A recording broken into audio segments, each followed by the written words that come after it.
says. What was that one? Says that the new growth is susceptible to the drops in temperature. So if you do it in the early summer, you have to. Yeah. Stick, oh my God, I'm nervous. Oh, the last one.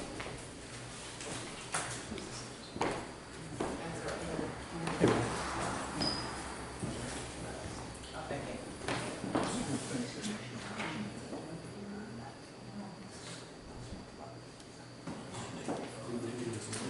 Oh, yeah?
I must have it. I have a running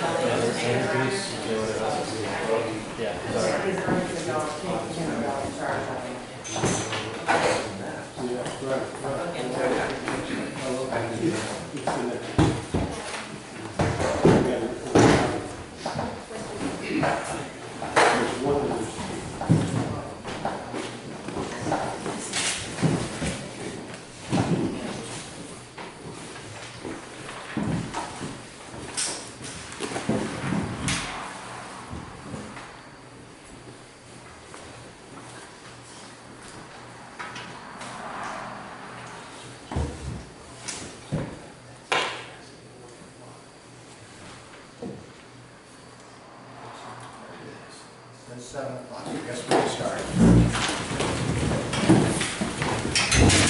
Meeting to order, October 19th, 2016. Pledge allegiance to the flag of the United States of America and to the republic for which it stands, one nation, under God, indivisible, with liberty and justice for all.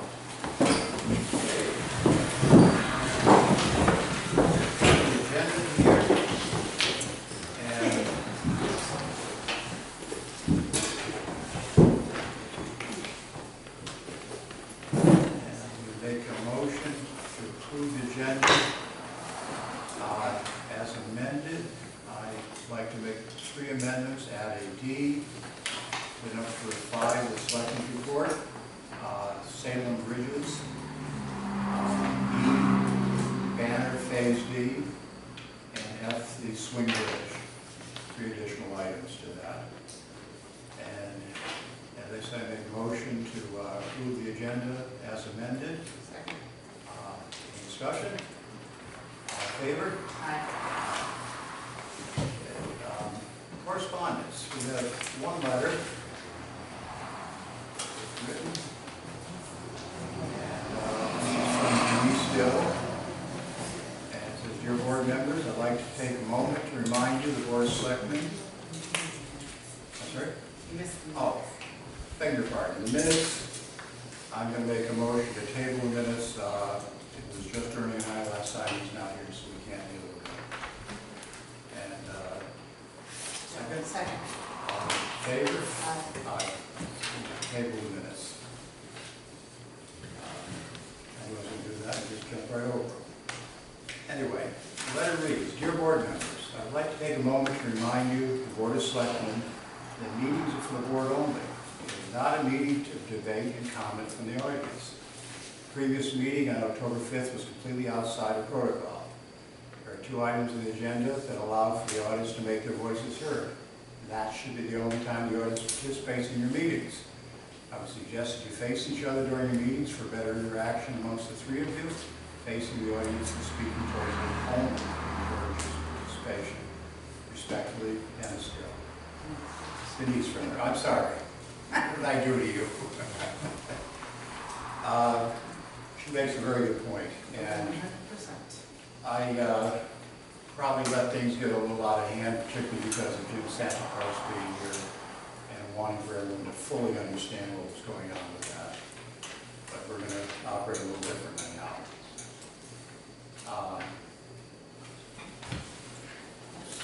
There we go. And with that said, I'm going to move forward to the first Selectmen's report. We've got a couple of things here.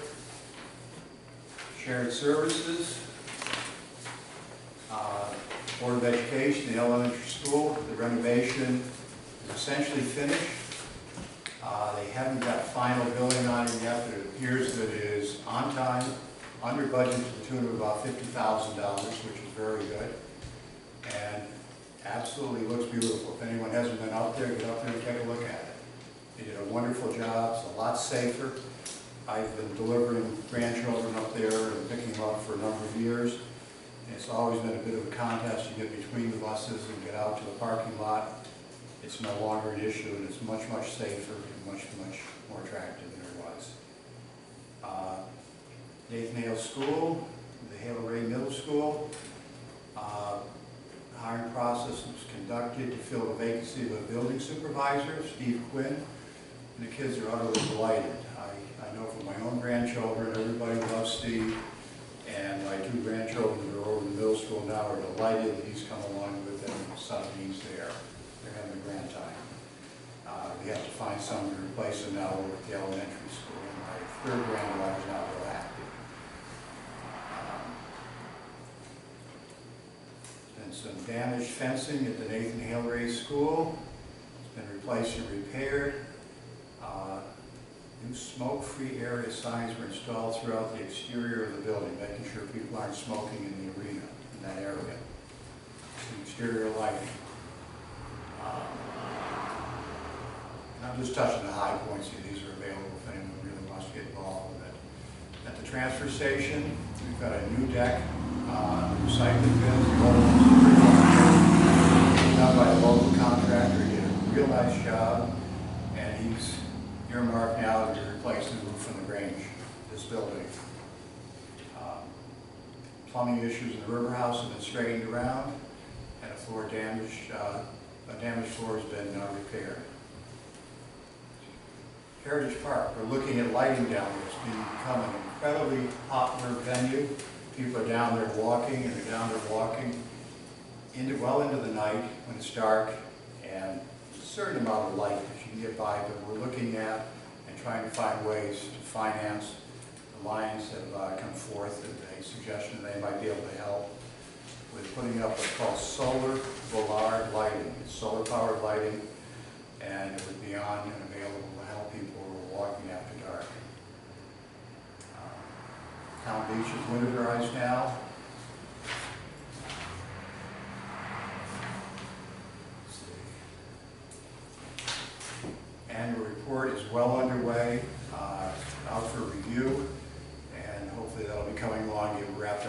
pandemic. Budget packets have been assigned, they're out. We're looking to move the budget process a little more quickly this year than we have in the past, and hopefully do a little better. We're going to try to have our hearings on weekends for the Board of Selectmen. It's been very, very difficult to do things in the evening and be really effective, so we're going to shift it over, try to do more of it on the weekends. That pretty much wraps up the shared services report. I just wanted to touch on the Goodspeed Airport scenic easement. We sent a letter to Attorney Campbell Hudson, or not Hudson. Is it Hudson? Campbell Hudson. Yeah, it is Hudson. I keep thinking of something else. And he hadn't gotten back to me, so I started calling him. It took about 3 calls. I get the feeling that he wanted to talk to Tim Mellon, make sure what he said. And when I finally talked to him, I found that he was incredibly generous. Tim was on board for what we've been asking for, the idea that the way the easement was written, there was some question about whether or not a future owner could permit the public to be on the property. And we've been assured that that was the case. It was okay when we met with him. But we said, gee, we'd like to see that in the easement.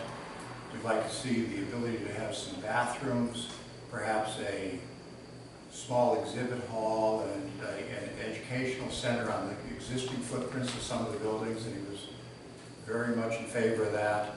We wanted to make certain that if we had to work with our wastewater treatment center down there, that we would be able, because we really don't have much space and we're going to have to intrude on the airport property a little bit to work with that.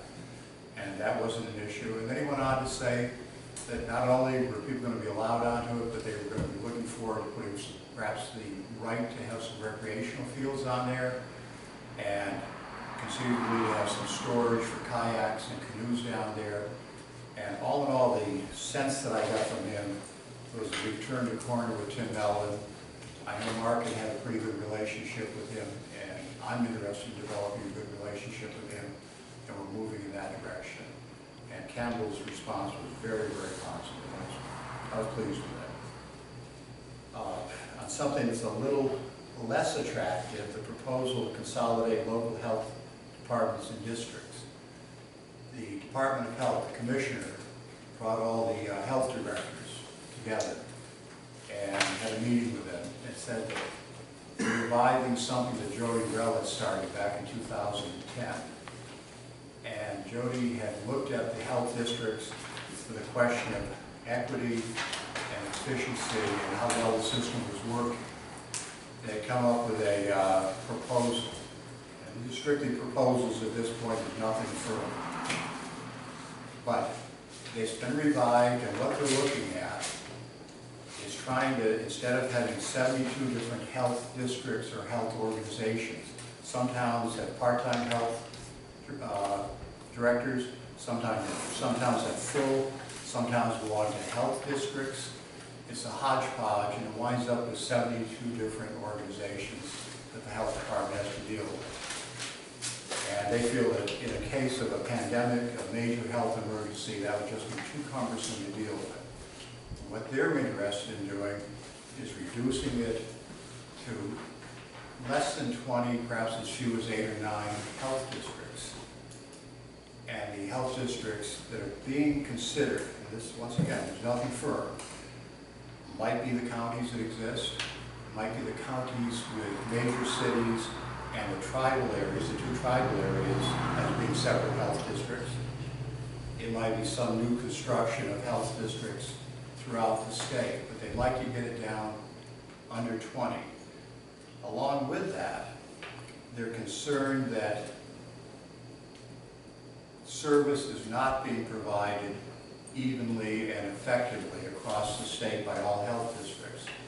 So what they're interested in doing is making certain that all health districts are providing a good quality of service and developing some equity. Right now, the cities tend to have low-income people with a great many health problems, great many health issues that the health departments have to deal with. Small towns like we have here, people are more affluent, they tend to take care of themselves. We have fewer health issues out here in towns, and a lot lower cost. the way they're designing it, and I have a copy of the ordinance or the regulation that covers health districts in the state of Connecticut in here. They've gone through and they've lined out everything that says local, municipal, at all. Everything's going to be 100% health district if this goes through. They're looking at 2 or 3 years to get it through. And at that juncture, what they're saying is we're going to assess the towns. Required. Every town is going to be required to be part of it. You can't get out. There will be no more separate health districts or local control. And their assessment on the discussion they had when the commissioner brought all the health directors in was somewhere between 8%, 0.8% and 1.5% of your annual budget being the cost to your town, your city, whatever. The ordinance, where they changed it, where they lined everything out and rewrote it and reworked it, says not less than 1.5%. Big impact on us. Our costs right now run about $94,000 a year with Haddam Health. Haddam Health will no longer be in existence. If this goes through at 1.5%, our costs will be $453,000 a year. It's unreal.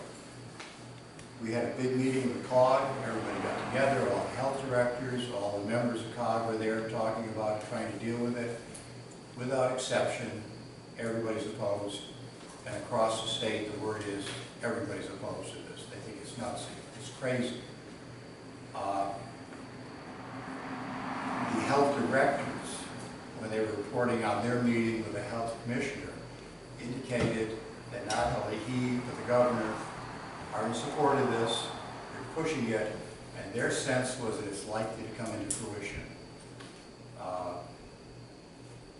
It's all up in the air right now, it's all speculative, it's just been announced. But the impact in this town of a 5-fold increase in the cost of our health care would be dramatic, it would just be drastic. I don't know how we handle that. But just to make you aware that this is coming. This is something they're talking about, and they're quite serious about it. Everyone's upset. Absolutely everyone's upset about this. This parallels, by the way, what happened with our probate courts, where the state came in and said the towns and all the local probate courts are going to be gone, and it's going to be district-wide, and I think that increased our costs by about 2 or 3 times over what we've been spending before. About twice it? Doubled it. This looks to be far more dramatic than that, and the numbers are much, much larger. Anyway, just so it's out there. Wanted to make you aware, Salem, tomorrow night, and I got this secondhand. It was forwarded from our Public Works Department to Jimmy, and then Jimmy forwarded it to me. There's an intention in 2019 to close down 2 bridges on Route 82. It's actually in Salem. It's over the east branch of the 8 Mile River and Swamp Brook. That's down almost getting into Salem. You're actually into Salem. There's a big pond that people like to fish on there. There's 2 little bridges. The intent is to close the highway solid for 2 solid months. And they're going to set you up West Road, which road up there, or which meadow, whatever it is. And because of the level of the traffic on 82, they decided that if you're going, I don't know which way it is, if you're going westbound, you're going to go up over. If you're going eastbound, I think I get that backwards. If you're going westbound, however it is, it's a loop down past the ice cream store, linking over to 156, which is insane. Believe it or not, that's quite a trip. And one way will be directed there, the other way will be directed over the top. It's going to be a real nightmare for those 2 months for people. So that's something we're looking at. The hearing is tomorrow night over the town hall in Salem. So if anybody wants to go over and talk about it, there's your opportunity. Next one, Banner, Phase D. Charlie, you had indicated that you thought there were some issues there, and I indicated I would go out and take a look at it. did. I had Jimmy arrange for us to get onto the property. It is private property. You're not supposed to be on it, or not allowed to be on it without permission from the owner. Got back there, took a good look at it, and it is just as dangerous. This is what I would call an attractive nuisance. That's a legal term for something that's dangerous and that should be taken care of. There are holes in the floors, the doors have been ripped off, there's broken windows, it's a mess. I would caution anyone who wants to go out and take a look at it, get permission from the owner. You're trespassing if you don't. And we made it a very careful point to do that. But from the standpoint of kids, it is a threat, it is a danger. I don't want kids hurt. I've instructed Jimmy to find out what they can do. They can board it up, they can fence it, or they can tear them down. I don't care. They've got to do something about it to straighten that out. It is slated in the application that's before planning and zoning right now to be torn down. So that is in the cards. It's certainly not salvageable. It's kind of half finished and then just left, abandoned. But something has to be done about it right now, so that is underway. And the last thing I wanted to touch on was our swing bridge out here. And there's been, for many years, some discussion about what we can do. People are walking across it, people are bicycling across it, it's incredibly dangerous. There's been discussion from time to time about a walkway attached to it. The state of Connecticut does have a plan now. They're going to be refurbishing the bridge probably in a couple of years. And we've contacted them, Liz Millardo and Liz Glidden over in Haddam are spearheading it. We had a meeting today up at DOT in the Turnpike, and they were quite receptive to the idea that if the engineers see it as being a possible item, they're concerned with balance and just how it operates. We may well be looking somewhere down the road at a walkway attached to the northern side of that bridge, something people can walk across the bridge on. And right now, I see it going on all the time, and you do, Eddie, as well. It's just, something that they kill. It's dangerous. And it's a very good move. And they were very receptive to the idea, and with the caveat that the engineers have to look at it. It's a very old bridge, and they're concerned with balance and how it just might impact it. Anyway, that's something that, once again, is we're looking at in the future. It's something very good for the town in the future.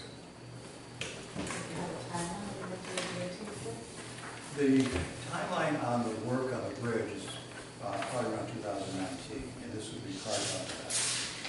So it's a couple of years down the road, but it's a very good thought, a very good move for us coming up.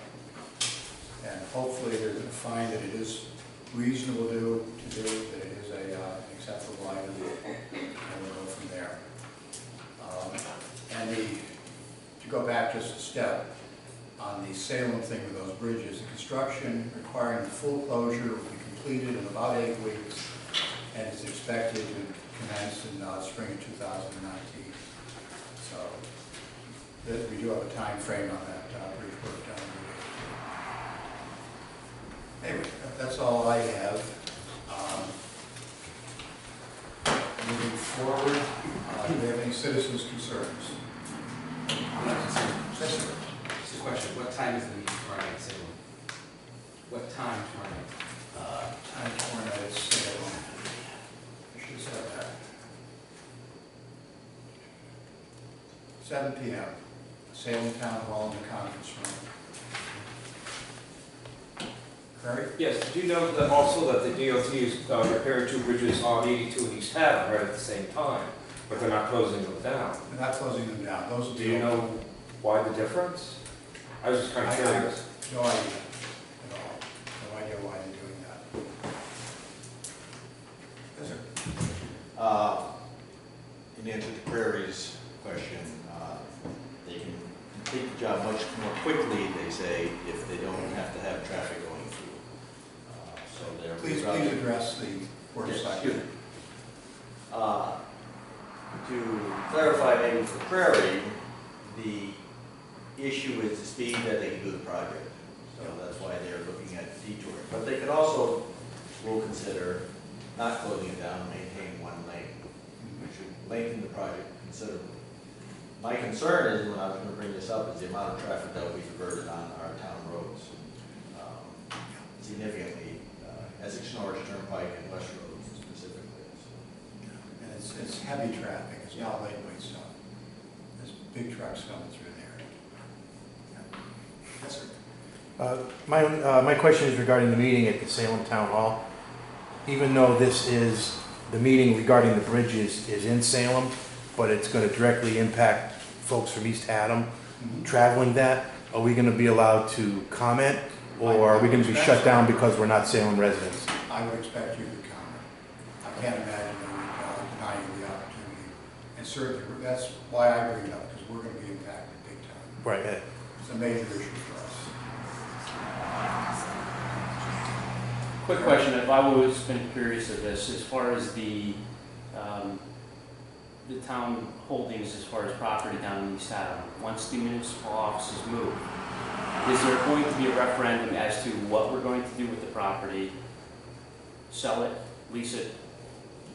We Retain it? really haven't moved forward with that plan. I've got probably 6 or 8 different plans over the last 15 years sitting in my desk. We're looking at them. I think we may go out for an RFP, a request for a proposal, and see what's available, what might happen. And very open and looking for suggestions and ideas on how do we make use of that. The idea at the end is that it has to be an asset for the town. We're not looking to just simply turn it over to someone else. We want to be able to get revenue out of it. We want to have something that's of value to the town and works on many different levels. I guess my question came back more like, will the town citizens have a voice in this, or is it just going to be EDC, or is it going to zoning, or who will have the final decision? Selectmen? In all matters like this, the town people always have the last word. Everything has to go before a town meeting and eventually perhaps a referendum. So no, nobody's going to make an arbitrary decision on this. Not without the townspeople. I'm eager, and I think everyone else at EDC is eager for input, ideas. How do we use it? What do we do with this? It's a great asset. It's a wonderful opportunity on 2 levels, both for Buddhists, where we move the town, and down there. And we're going to be looking for ideas all over the place. Just to help answer my question, we sat on 2 committees looking at the village property, coming up with ideas. We've had a lot of discussions about that. Has to go to town meeting and referendum to decide how the property is distributed. Nobody is going to be permitted or be in a position to make that as an arbitrary decision. And I've seen a little bit of interest. We'll see what happens. I do hope that it develops. I think the swing bridge, if we have access across that the walkway, and we can integrate Haddam and East Haddam together, that's going to make a big difference. The parking that's available over there, and just the interchange that will take place. Any other May I comments? suggest that they don't use the engineers if they decide to pave that bridge? It took 20 years to get rid of that. Rob?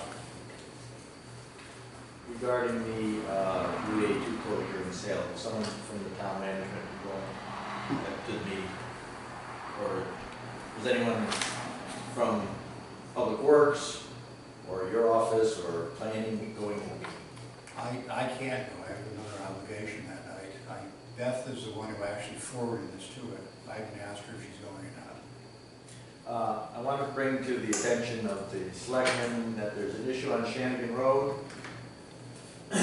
The Eversource has been doing a lot of work on the utility right-of-way there, the high tension lines, and they have created, as you're probably aware, they've regraded the road, and they put stone, and they fixed up Shanigan Road coming from the south. And at the point where they stop maintaining it or fixing it up, do their work on the power lines, the road appears to veer to the left. And And at that point, it is not gated, and there are several cliffs that have been created by the construction work, where someone unfamiliar with the road, thinking they're on a town road, could literally drive off into space. And this is on town property that this has been done. I've been out there, take a look at that, see what's going on. And get Beth involved and deeply in that. But dangerous is out there.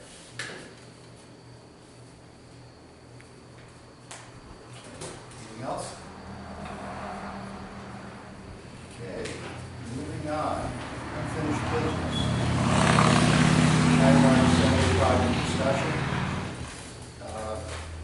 I've asked them how they're doing, and they say they're on track, and it's in their, all's in their court. Everything's signed. I'm sorry? Everything's signed. As far as we're concerned, we're all done. Exactly where they stand, I don't know. It's up to them to have the power delivered by June 10th of 2017, or their penalties. And they indicate that they feel they're on track and they're going to be okay. They got their financing? They have not confirmed it or indicated anything on that.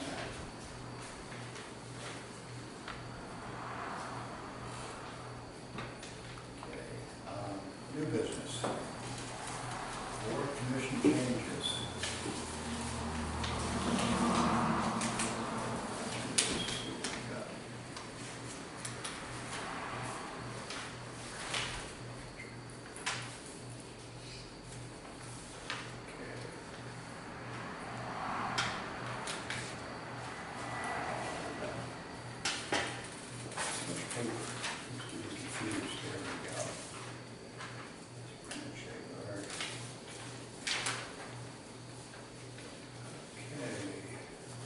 EDC. And I will make a motion to appoint Myron Snow and Susan Smith as alternate members to the Economic Development Commission for a vacant 5-year term to expire June 30th, 2020. Do I have a second on that?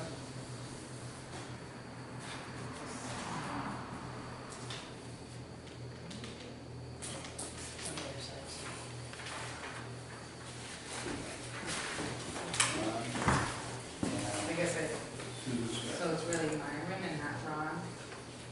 Well, that's how it's in the motion. Okay, that's why I it think threw me that's his off. proper name. It threw me off.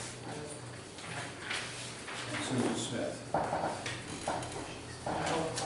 As alternate members, both alternates. Get a second? Any discussion? All in favor?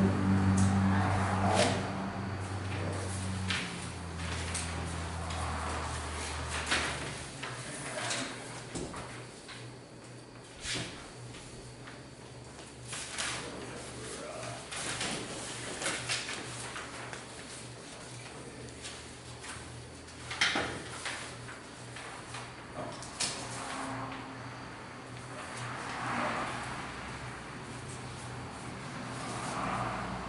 We have tax refunds. Here we just have the one.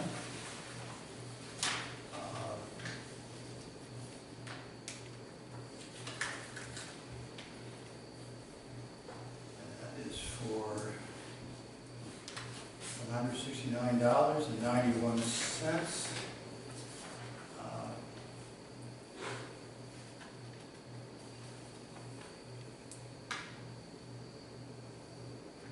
Nissan Infinite LT.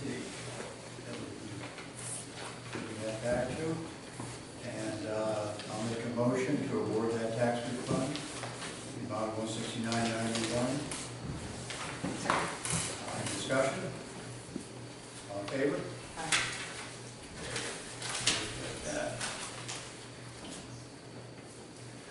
Okay, once again, back to public comment again.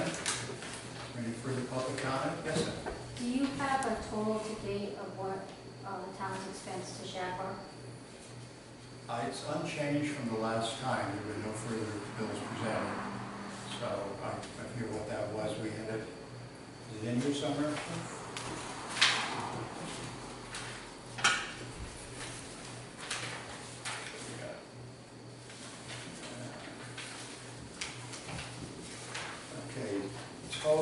to date is $13,394.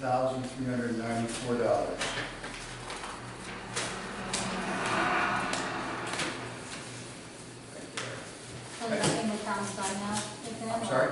Does that mean the town is done now? They're picking up the expenses for that, or is there other bills that may come out? I'm not aware of anything else that's due at this point. And we're not doing anything on an active level with it. It's all in their court. So for the moment, that's it. And I would hope that it doesn't change. My question now, Linda? Yeah, the only time it will change is if you have to go back and do more legal Yeah, stuff and and your contract. And we're not doing anything at all. Everything is fine. Building department will have more expenses, but that's not part of the fees that they're paying. That's part of the construction. Nothing to do with us. Any other comments? Yes. At the last meeting, I thought someone had asked if you were going to find out if all the application fees and those kinds of things were paid by Banner for their last application before they go on to this new application. And that was on the 5th, and all those fees have been paid prior to that, around that day. 100%, and I believe Jimmy made that very clear as well at planning and zoning. That they are all paid, they're current, and they're going to stay current. Just as simple as that. Yes, sir. Would you like me to comment on that? If you could. I'm the chairman of planning and zoning, Prairie Brownell. No application can go through, and no applicant can come in front of the planning and zoning without all bills being paid 100%. And that goes for everyone. Prairie, address the... I'm sorry, yes. Okay. So no matter who the applicant is, no matter how big, how small, that application has to be, all bills have to be paid up 100%, or the application will not be posted. They won't get a date to even come in front of planning and zoning. And that's the way I remember it. Yep. And all the time that I was on planning and zoning. And because we changed where we post our meetings, it has to be done a month ahead of time now, which is the way it is. So they were paid up a month before everything went through. 100%. Any other comments? Yes, sir. At last meeting, there was a discussion regarding the fee or the charges when officers work at special duty events and the reimbursement cost. From the audience, a price or amount was quoted. Was that confirmed? That was the correct amount? I don't remember what the amount was that was quoted. I think it was $45 and something, or... I don't But I remember can't specifically, but was that confirmed that that was the appropriate amount? Yes. It is contractual. I think that's what was said, that it was contractual. I don't know the number. The base amount's contractual, $40 and $46 or whatever it was. And they had 10% or $10 per hour for the cruiser, and then they tack on 15% administration fee on top of both of those, which equals the 66. I checked with finance, and that is the correct thing. There it is. Thank you. That's fine. What is the administration fee, the 15%? What is that? Expenses. It's just a surcharge that we have. That's how it's written. Part of the reimburse for the work we have to do for billing and any other work that has to be done in the administrative offices. Get the billing done. And has that new form been put up yet? Because as of Saturday or Sunday, it wasn't. They were still using the old form, sending the emails to Gmail when you request a police officer. I was up there yesterday, and they had a new form, and I said, this is what you have to be using now. And it will be used in the future from here on out. The officer that puts that together Yeah. doesn't come on until, I believe it's tonight, so I'm expecting to receive that, a clean copy of that. I only had a copy handed to us, and then it got stapled and marked up, so it's not a clean copy to scan and post up on the website. So as soon as he sends that to me, it will go up. And they were instructed and agreed that anything that had gone to that Gmail address that was not part of the town would be transferred over to the town email site. so that it is going to be a part of the record for the town. What, I have one more follow-up. What about emails that were sent directly to the person handling the overtime now? Because requests can also be sent directly to his email because of the Gmail nightmare he said. So are those emails going to be transferred over as well? That's going to be transferred over. So that's complete. Any other comments? Rolling Hill, is the town planning on finishing that up before winter time comes? Which? Rolling Hill Road up on... Rolling Hill, I have been assured, I just happened to drive by it tonight. yeah, it's supposed to be started within the next week and done in a matter of days. The original scheduled date was the 17th of this month. For whatever reason, and that was a loose date given about 3 or 4 weeks ago. And I've been assured that it is indeed going to be done within the next week or so. It's just a matter of their scheduling. Yes, sir. With respect to Rolling Hills, I know there's quite a few very, very large potholes in the current road surface. Yes. I know that's not the permanent road surface, it was the base, I forget what I don't know what they call it. Are those all going to be repaired, as well as the drains that look like have been hit and damaged before the final pavement? Everything's going to be repaired. They're actually going to be grinding about a third of the road. The slope, that steep slope that they've got there has deteriorated, even though it doesn't look it, enough so that it has to be ground and redone. And that road is going to be completely, right up to snuff and ready for acceptance by the town. The drains as well, sir? The drains and okay. everything. It's all going to be outdoor right up to snuff. It's going to be right. Yes, Charlie. I don't quite understand why the town is now having to take care of that when the developer was supposed to. And isn't there supposed to be a bond for things like that in case the developer doesn't follow through? Mm-hmm. So can you explain why the town is now going to be responsible for it? The developer is contributing, and the bond has been taken, and there is a small portion the town is paying, and that's how it worked out. Is that a town road? It will be a town road, to be accepted. The small portion amounts to how much? About $17,000. Now, I wonder if there are cost overruns because it's in worse condition than was expected. Who's going to pick up that? We have, the agreement we have with the developer, and the developer, we should have taken the bond way back when. We've been through all this repeatedly. We should have taken the bond, we didn't. A foreclosure occurred, we had an agreement, that was going to cover the whole job. We went through the foreclosure process. I don't have all the information in front of me, so I can't give you particulars. If you go back in the minutes, you'll probably find the answer. You will find a full explanation in the minutes. This will be thoroughly thrashed out. And on advice of the lawyer and participants, we have come to terms with how it's going to be resolved.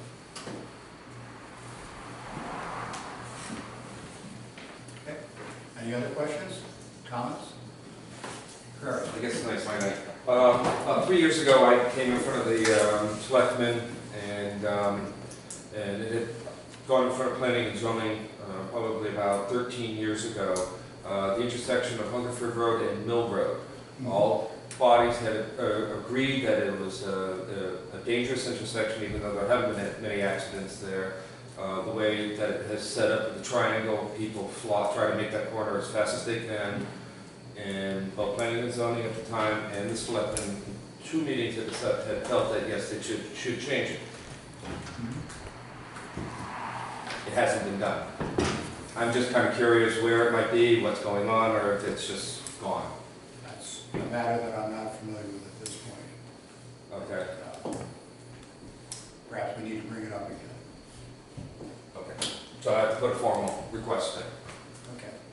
Okay. Let's see what we can do with it. Any other comments?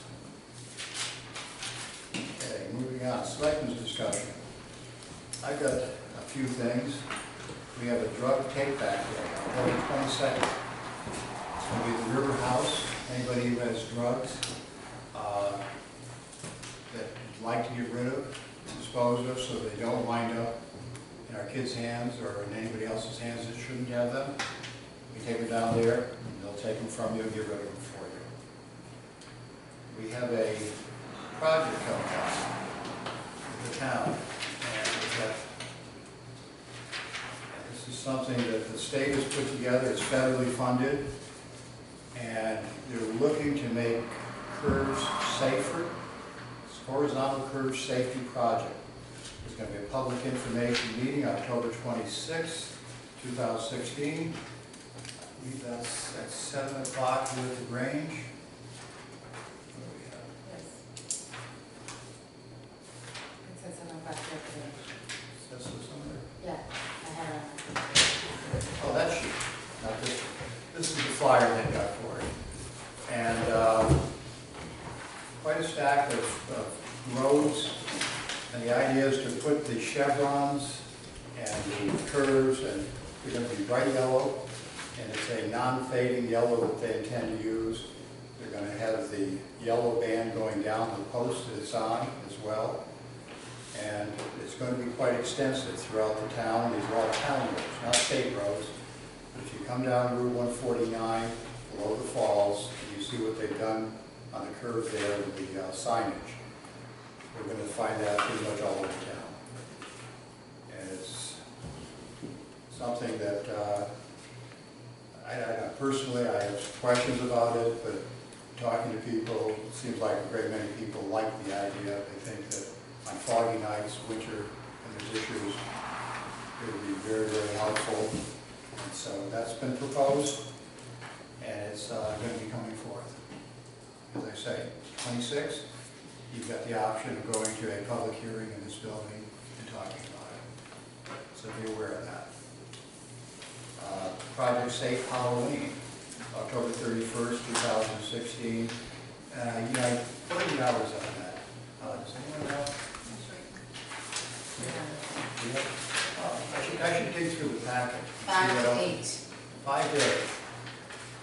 And that's a lot of fun. If you've got little kids or grandchildren who you think might enjoy it, get them involved with it. I take my grandchildren to it, dress up a little bit, and we give out candy and have a grand time.